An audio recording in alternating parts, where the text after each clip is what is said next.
the Wildcats. The final score 90-81. Overall, how I would say this game went down, I mean, just some fouls, especially late there, kind of held Alabama back. Bediako hit all of his field goals, had 6 points, but Keon Ellis had a heck of a game, probably the best he's had in his career there with 28 points.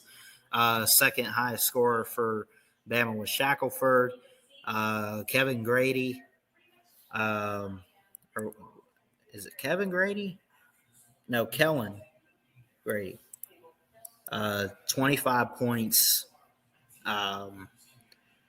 Sheboy with 21 points. Overall, Kentucky just was able to outscore Alabama and just put up the points there. I mean, Kentucky handled the better pressure, like the pressure that Alabama had put on Kentucky. Kentucky was able to handle it, and when the pressure was on Alabama and the Tide and Nate Oates, they just were not able to finish the game. But I like this team. I know they're great. They're going to bounce back. You still got the SEC tournament. I think Bama's clearly going to drop out of the rankings. But, it is what it is. They'll drop to 17-10, 7-7 in conference play. Kentucky goes to 22-5, 11 conference wins, 3 conference losses. And again, overall, you look at the team stats. Field goal percentage, Kentucky won that category. They hit their field goals more. They were better clearly on their three-pointers. I mean, Bama was 14 of 40. Could not hit the three really at all.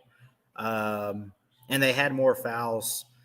9 turnovers for the Tide.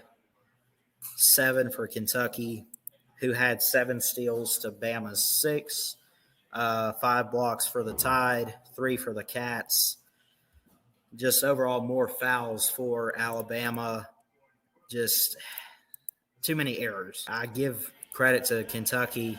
I think they had a great game. They had a great game plan. I know we beat them earlier in the season. But, so part of this I would say was maybe a revenge factor for Kentucky, in some ways.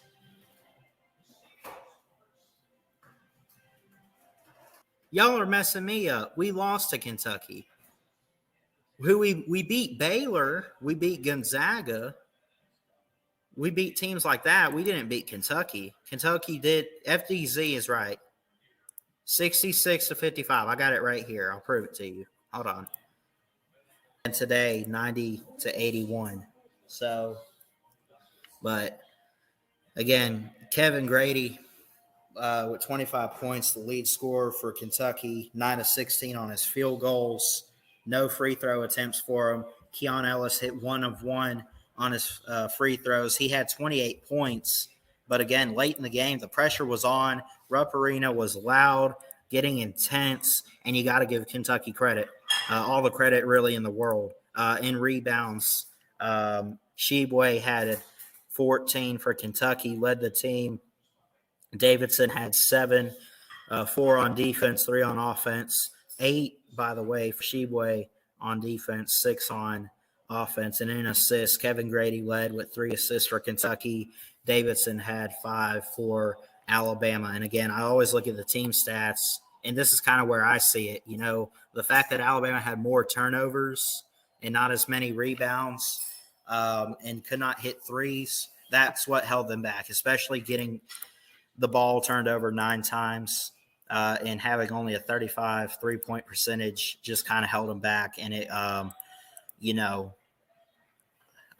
it was tough. They kept it close at the end of the first half. I mean, FDZ says it here, 47-46. And when I see that, I'm not too worried about Alabama. I was worried at halftime. I'm like, okay, we're playing them close. That's great. But truly in my mind, I was like, holy cow, you got to pick things up. And they did in ways, but, man, they had like a, 9-0 run, 10-0 run towards the end of the game. Kentucky did. Overall, they just could not get you know, Kentucky wouldn't go away. Their offense was a bit too much, and they played some good defense at the end of the game. And Alabama even had some shots there, but their defense gave up and cost them the game overall. But again, 90-81, the Wildcats at RUPP, like always, pretty much winning there at home, but getting their second win over the Tide this season. So.